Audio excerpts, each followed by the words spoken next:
back to the program. It's the Vicki McKenna Show. Standing by on the Homesteader Store hotline is Miranda Spin from Wisconsin Institute for Law and Liberty, from the policy side of Wisconsin Institute for Law and Liberty, to talk about, I tell you what, Miranda, welcome to the show, to talk about health insurance and health care access. And I was really shocked to see some of these data points in your report. Good to have you, by the way. Yeah, thank you so much for having me on, Vicki. So here's the one that really shocked me. We have the fourth highest health care costs in the country. Now, after Obamacare, the Affordable Care Act, was supposed to fix everything, how did Wisconsin wind up with the fourth highest health care costs and a 129% increase in health insurance premiums? Definitely. So a lot of it is just that that study specifically was based off of our Medicaid reimbursement rates. There's definitely some issues there. And specifically with the Affordable Care Act, it's almost like a type of universal health care, right? And that's something that we're really facing as a country right now. Currently, we really don't have a free market health care system in the United States. We haven't given it a shot. There's a lot of things that we could do, and people are getting frustrated with our health care. And universal health care to a lot of people is becoming much more appealing because of that. And this was a really important report for us to do because we want to give a roadmap for legislators and just raise awareness generally that there are things that we can do to give those free market mechanisms a chance to address the problems that we're facing. All right. So what are some of the mechanisms that we could look into? Is off the top of my head, there's no market pricing in Wisconsin. When you have health systems merging so that you basically have the choice of one provider, or, a handful of DPCs. I mean, how on earth are you going to see any kind of market pressure to be competitive in pricing? Definitely. So one of our major talking points this legislative session is price transparency. So this is the idea that that information should be made available ahead of time going to the doctor, so that instead of getting your treatment or service and then finding out what you have to pay after the fact, having that information up front so that we can better informed financial decisions about where we want to go with our healthcare business, essentially. So there's actually a bill going through the legislature that's been introduced as far as that's concerned, and that is price transparency, a very important aspect that have in the support different licensing changes that we could do, licensing reforms, making it easier for people from different states to come practice, whether that's them moving here in person or even doing that through telehealth, being able to provide certain healthcare services that way. So there's lots of ways that we can really make sure that people are having all the best options available to them, and knowing what they would have to pay for those ahead of time. Yeah, I would add, and I don't think the legislature is looking at this, is that when you see major systems talking about merging together,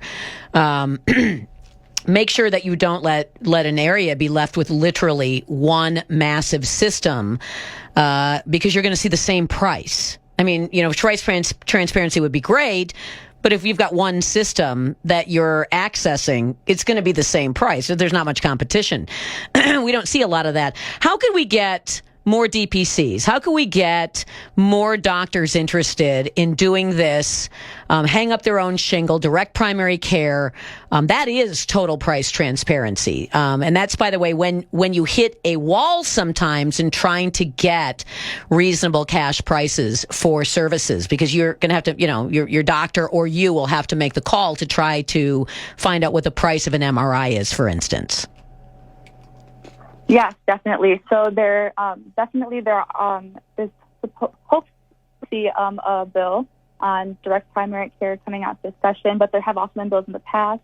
The biggest barrier legislatively with direct primary care is making sure that it's not faced at the same regulation type burdens that you see with typical insurance. Making sure that there aren't any unnecessary barriers going up. So we're still trying to protect direct primary care from being considered insurance, even though it's not insurance. Period. It's not insurance. You pay cash. Exactly. Yep. So I don't even know how that's still hanging out in the weeds. I also read in your report that providers, depending on who they are, may not be able to have their licenses transfer. So I guess that would mean that if you moved to Wisconsin or you wanted to practice and help alleviate the burden, we have a lot of people, central and north of Wisconsin that don't have easy access like we do here in southern Wisconsin to health system medicine, that they can't just come and operate here in Wisconsin. How are licenses, medical licenses in one state not good in Wisconsin or vice versa? That's an excellent point. There's definitely a lot of barriers to people who want to practice in different states. You have to pay extra fees, there's extra paperwork, possibly tests, and not to mention the bureaucratic holdup that causes. There's a huge wait time for filling out that paperwork, so you could fill it out, but it could take weeks or months for that to go through. So you could be living here in Wisconsin unable to practice if that hasn't been completed. So universal licensure would be a great way to solve that. We're saying that if you're able to practice in another state, as long as those requirements are similar, we're not going to make you jump through specific extra barriers to be able to practice. All the requirements are basically, we're not talking about like North Dakota doesn't have decent doctors or decent nurses or decent whatever. I know my cousin who practiced as a dental hygienist in Illinois. You think that Illinois doesn't have, completely fencing out legislation that prevents other people from trying to practice in Illinois? They have very strict requirements. Couldn't get a job in Wisconsin because I think it was going to cost somewhere around $1,700, and she was going to have to go back to school for 2 years. So she's like, to hell with it. Yeah, definitely so many unnecessary barriers for people who just want to provide care in our state, and we should definitely be able to let them do that.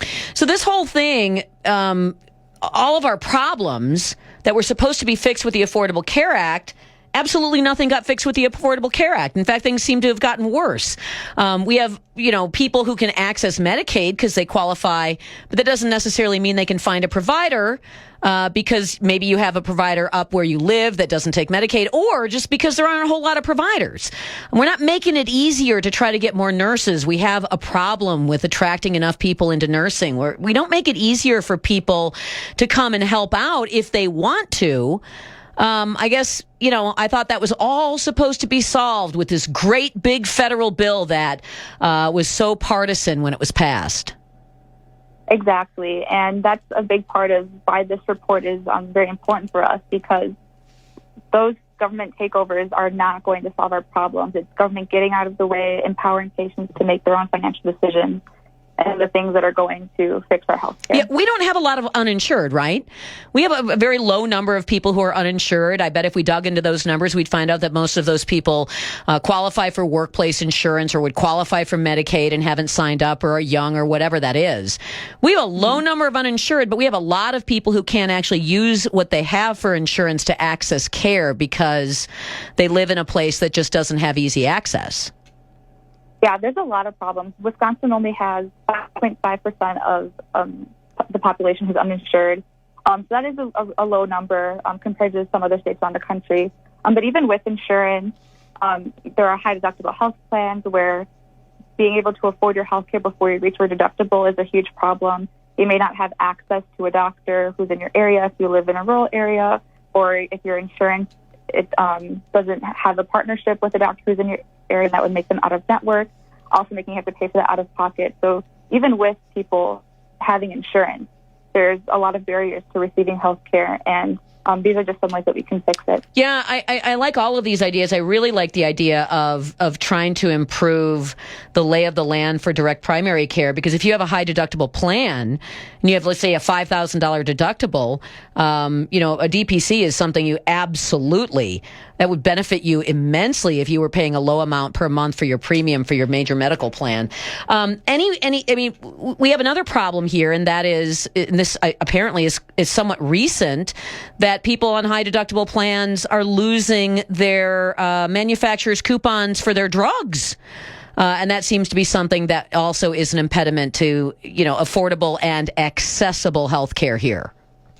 Mm-hmm. Yeah, there's actually one specific law in Wisconsin it's just our own state law called the unfair sales tax. It's a minimum markup, which basically dictates that for multiple industries, including healthcare, you're not allowed to sell what you're selling below what you bought it for.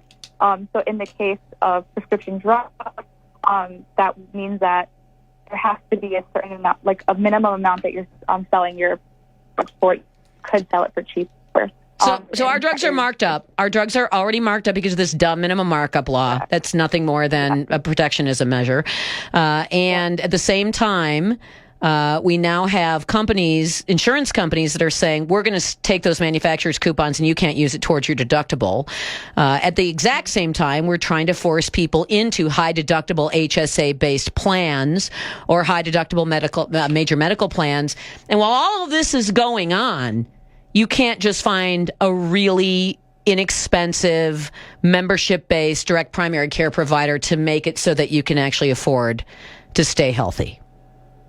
Definitely. The way that our health system has, the way it has grown to where it is today, really been created that way by special interests who are benefiting from this system where consumers are being disadvantaged, but at least they're making money. And it's just, they're also very politically powerful, and it's difficult to change the status quo the way it is when they have so much influence and can make sure that the policies like having the ACA, the high deductible health plans, and pushing more of these things on us, it's making it difficult for people to challenge the status quo or to compete in it, and that only makes it harder for us consumers. Oh, yeah. We have insurance lobbyists, we have medical lobbyists, we have lobbyists who want to make sure that they protect their cut typically at the expense of patients. It's a really interesting report. It was kind of shocking to see that, after all of this argument and debate, that we're still in a place, after all of the money spent, still in a place where Wisconsin has the fourth highest healthcare costs and a shockingly low amount of access. Thank you very much for joining me on the program. Yeah, thank you so much for having me on. All right, we are going to take a break here. You can find this report at will-law.org.